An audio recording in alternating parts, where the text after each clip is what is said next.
Hello friends, welcome to your channel We Success Journey. Today we will study chapter 3rd of class 7th, that is fiber to fabric. जैसे कि हम class 6 में पढ़ चुके हैं कि कुछ फाइबर्स हमें प्लांट से मिलते हैं और कुछ एनिमल से मिलते हैं। कॉटन जूट जो है वो प्लांट फाइबर्स होते हैं और वूल सिल्क एनिमल फाइबर्स होते हैं। वूल हमें याक या शीप की फ्लीस जो हेयर होते हैं उनसे हमें मिलते हैं और सिल्क फाइबर्स जो है हमें जो सिल्क मॉथ होते हैं उनके कोकून से मिलते हैं। अब हमें ये देखेंगे कि किस बॉडी पार्ट से, शीप के किस बॉडी पार्ट से हमें फाइबर्स मिलते हैं। ये क्वेश्चन, इन क्वेश्चंस के आंसर्स के लिए अब हम इस चैप्टर को पढ़ेंगे। Animal fibers that is wool and silk. Wool wool जो है हमें शीप, गोट, याक या अदर एनिमल से मिलता है। ये जो वूल यील्डिंग एनिमल्स होते हैं इनकी बॉडी पे हेयर होते हैं। ये हेयर्स किस लिए होते हैं, ये थिक कोट इनके हेयर की इसलिए होती है क्योंकि हेयर जो है एयर को ट्रैप करते हैं जिससे ये एनिमल्स वार्म रहते हैं और इन हेयरी फाइबर से फिर वूल डराइव करी जाती है। अब इस एक्टिविटी में डिस्कस कर गए हैं जैसे हमारे बॉडी पे आर्म्स पे हेयर होते हैं, ऐसे ही जो शीप की हेयर स्किन होती है उनमें 2 टाइप्स के फाइबर्स होते हैं, coarse beard hair and fine soft hair, under hair. ये जो फाइन हेयर होते हैं ये वूल बनाने के लिए यूज़ करे जाते हैं।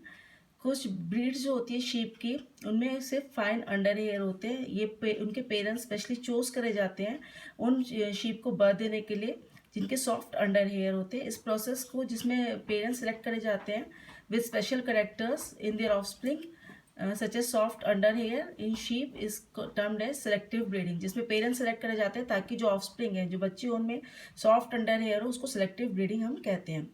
Now animals that yield wool. Several breeds जो होती है शीप की जो अलग अलग कंट्री के पार्ट्स में पाई जाती हैं उनसे शीप ये वूल यील्ड करती हैं। और सिर्फ शीप की वूल से नहीं, जो अदर एनिमल्स होते हैं जैसे याक वूल जो है वो भी बहुत कॉमन है। तिब्बत और लद्दाख में अंगोरा वूल जो है अंगोरा गोट से जो मिलती है उनसे भी, जो हिली रीजन्स में पाए जाते हैं जम्मू कश्मीर में, उनसे भी वूल यील्ड होती है। गोट हेयर से भी वूल ऑब्टेन करा जाता है। जो अंडर फर होते हैं कश्मीरी गोट के वो बहुत सॉफ्ट होते हैं, उनसे फाइन शॉल्स और पश्मीना शॉल्स बनाई जाती हैं। कैमल के बॉडी के हेयर होते हैं जो फर होते हैं उनसे भी वूल बनाए जाते हैं। ललामा, अल्पाका जो साउथ अमेरिका में पाए जाते हैं उनसे भी वूल यील्ड होती है। अब इनमें एक्टिविटी डिस्कस करी गई है जिसमें हमें पिक्चर्स कलेक्ट करनी है एनिमल्स की जिनके hair as a wool use करे जाते हैं। नेक्स्ट एक्टिविटी में हमें प्लेसेस फाइंड आउट करने हैं जहाँ पर एनिमल्स यील्ड वूल प्रोवाइड करते हैं। Now from fibres to wool. Wool obtain करने के लिए शीप्स को रेयर मतलब पाला जाता है, उनकी हेयर कट करे जाते हैं और फिर उनको प्रोसेस करा जाता है वूल बनाने के लिए। Rearing and breeding of sheep. अगर हम जम्मू कश्मीर की हिल्स में जाके देखें या हिमाचल प्रदेश, उत्तरांचल, तो हाँ हम देखेंगे जो शेफर्स होते हैं मतलब जो शीप पालते हैं वो शीप्स को ग्रेजिंग के लिए उनके झुंड के लिए ग्रेजिंग के लिए लेके जाते हैं। हर्बीवोर्स होते हैं और ग्रास या लीव्स ही खाती है शीप। और उसके अलावा ये इसको मिक्सचर्स देते हैं शीप को, दाल, कॉर्न, जवार, ऑयल केक्स, इन सब का मिक्सचर भी शीप्स को फीड कराया जाता है। विंटर में शीप्स को इंडोर्स रखा जाता है अंदर और उनको लीव्स और ग्रेन ड्राई फॉडर फीड के लिए दिया जाता है। शीप्स अलग अलग कंट्री के अलग अलग पार्ट्स में रियर करी जाती हैं। टेबल 3.1 में बताया गया कि कौन से ब्रीड से शीप की जो अलग अलग कंट्री के पार्ट्स में रियर करी जाती है और किस तरह की क्वालिटी और फाइबर्स उनसे ऑब्टेन करे जाते हैं। कुछ जो ब्रीड्स होती है शीप की उनके थिक कोट ऑफ हेयर होती है बॉडी के ऊपर जो good quality of wool provide करती है लार्ज क्वांटिटीज़ में। जैसे कि पहले बता चुके सेलेक्टिव ब्रीडिंग के थ्रू उन पेरेंट्स को सेलेक्ट करा जाता है। जैसे रियर्ड शीप जो होते हैं उसके थिक कोट हो जाती है, हेयर की ग्रोथ हो जाती है तो हेयर उसके शेव करे जाते हैं वूल ऑब्टेन करने के लिए। अब प्रोसेसिंग फाइबर्स इनटू वूल।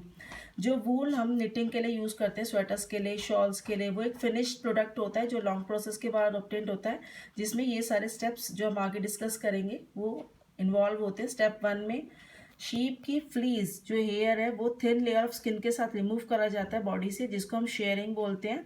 मशीन्स के थ्रू जैसे जो नाई होते हैं वो हेयर शेव करने के लिए यूज़ करते हैं, उसी तरह उनके मशीन्स के थ्रू शीप के भी हेयर शेव करे जाते हैं। ये फिर जो हेयर्स जो रिमूव होते हैं ये हॉट वेदर में करे जाते हैं जिससे कि शीप जो है सर्वाइव कर सके इस प्रोटेक्टिव कोट के बिना। ये जो हेयर्स है अब ये वुलन फाइबर्स प्रोवाइड करते हैं। वुलन फाइबर्स को फिर वुलन यार्न करने के लिए प्रोसेस किया जाता है ऑब्टेन करने के लिए। और शेयरिंग से शीप्स को दर्द नहीं होता है, क्योंकि जैसे शेविंग करते हैं जेंट्स, उसी तरह इसको भी, इनके भी हेयर शेव करे जाते हैं, क्योंकि जो अपर मोस्ट लेयर होती है स्किन की वो डेड होती है, और जैसे शीप हेयर्स दोबारा ग्रो कर जाते हैं, उसी तरह शीप के भी हेयर्स दोबारा ग्रो कर जाते हैं। स्टेप 2 में जो ये शीयर्ड स्किन अभी हमने निकाली विद हेयर की, इसको थॉरली वॉश करा जाता है टैंक्स में, ताकि उसमें से ग्रीस, डस्ट और डर्ट रिमूव हो सके, जिस प्रोसेस को हम स्कोरिंग बोलते हैं। स्कोरिंग मशीन्स के थ्रू करा जाता है। स्टेप 3 में स्कोरिंग के बाद सॉर्टिंग करी जाती है। जो हेयर स्किन है वो फैक्ट्रीज में जाती है, जहाँ पर हेयर डिफरेंट टेक्सचर्स के उन्हें सेपरेट करा जाता है, जिसको सॉर्टिंग बोलते हैं। जो स्टेप 4 में स्मॉल फ्लफी फाइबर्स जो होते हैं, जिनको बर्ड्स बोलते हैं, हेयर से वो पिक करे जाते हैं, जैसे स्वेटर्स पे रूए जिनको बोलते हैं, आ जाते हैं स्वेटर्स पे कई बार, और फिर दोबारा उन फाइबर्स को स्कोर्ड और ड्राई करा जाता है, और फिर वो फाइबर्स के लिए वूल रेडी हो जाती है। स्टेप 5 में फिर उनको डाई करा जाता है अलग अलग कलर्स में, क्योंकि जो शीप वूल होती है वो मोस्टली ब्लैक, ब्राउन और वाइट कलर में ही अवेलेबल होती है। स्टेप 6 में उन फाइबर्स को स्ट्रेटन करा जाता है, कॉम करा जाता है, और फिर उनको यार्न में रोल करा जाता है। जो लॉन्गर फाइबर्स होते हैं उन स्वेटर के लिए, वूल के लिए यूज़ होते हैं, और जो शॉर्टर फाइबर्स है उनको स्पन करा जाता है वुलन क्लॉथ में। ऑक्यूपेशनल हैजार्ड, इसमें बताया गया कि जो सॉर्टर जॉब है वो रिस्की क्यों है, क्योंकि इसमें जो बैक्टीरिया पाया जाता है एंथ्रेक्स, वो एक फैटल डिजीज कॉज कर सकता है, जिसको सॉर्टर डिजीज बोलते हैं। ये इसका ऑक्यूपेशनल हैजार्ड है। नाउ सिल्क फाइबर जो है वो भी एनिमल फाइबर्स हैं। सिल्क वॉर्म्स को स्पिन सिल्क फाइबर को स्पिन करते हैं। जो रेयरिंग होती है सिल्क वॉर्म्स की, सिल्क ऑब्टेन करने के लिए, उस प्रोसेस को हम सेरिकल्चर बोलते हैं।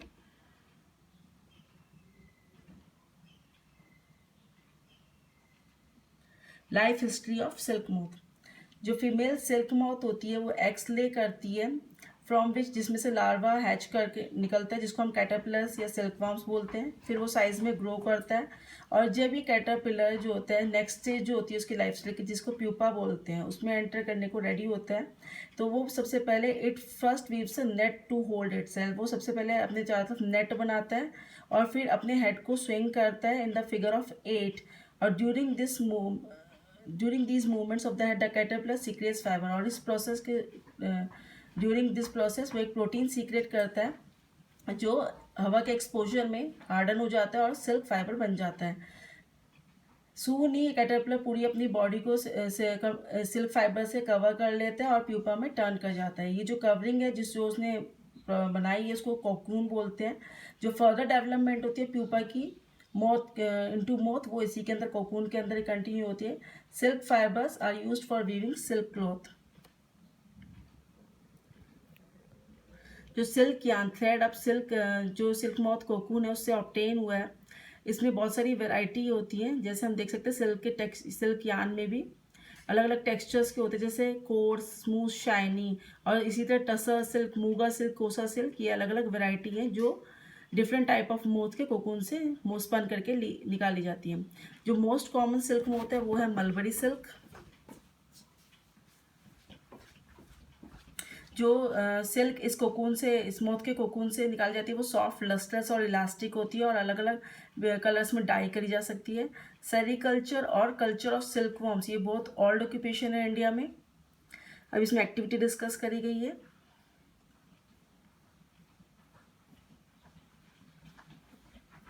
जिसमें अलग अलग वैरायटी ऑफ सिल्क बताया गया है। नेक्स्ट एक्टिविटी में बर्न करके पता करना है कि जो सिल्क है, सिल्क थ्रेड को बर्न करते हैं आप, आर्टिफिशियल सिल्क को और प्योर सिल्क को, तो वो कैसे स्मेल करता है।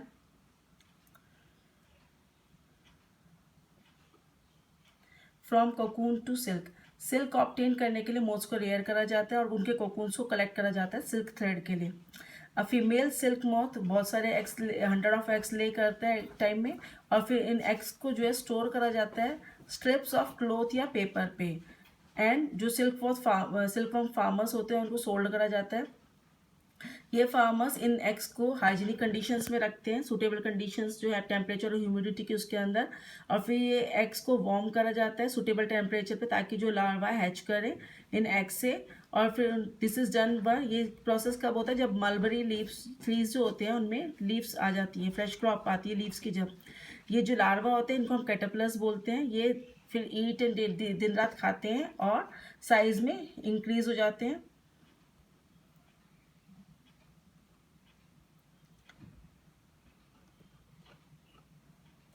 ये जो लार्वा इनको क्लीन बैम्बू ट्रेज में रखा जाता है, जिसमें फ्रेशली चॉप्ड मलबरी लीव्स इनको फीड कराई जाती है। 25 to 30 डेज के बाद ये कैटरपिलर्स खाना बंद कर देते हैं और उसको फिर बैम्बू के टाइनी चैम्बर में इनको मूव करा जाता है ट्रेज के अंदर, ताकि वो कोकून्स को स्पिन कर सकें।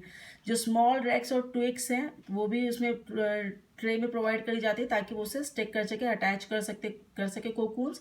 द कैटरपिलर और silkworm spin the cocoon inside which develops the silk moth. फिर जो कैटरपिलर होता है वो कोकून के अंदर डेवलप करता है और सिल्क मोथ में कन्वर्ट हो जाता है।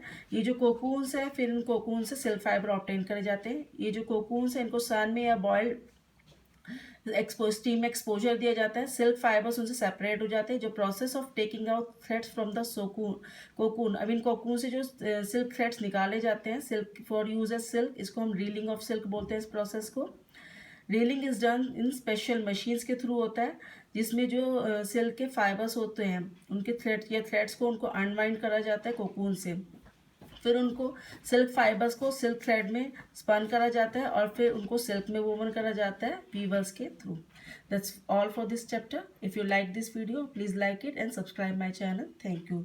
Next time we will come with the next video. Bye, take care.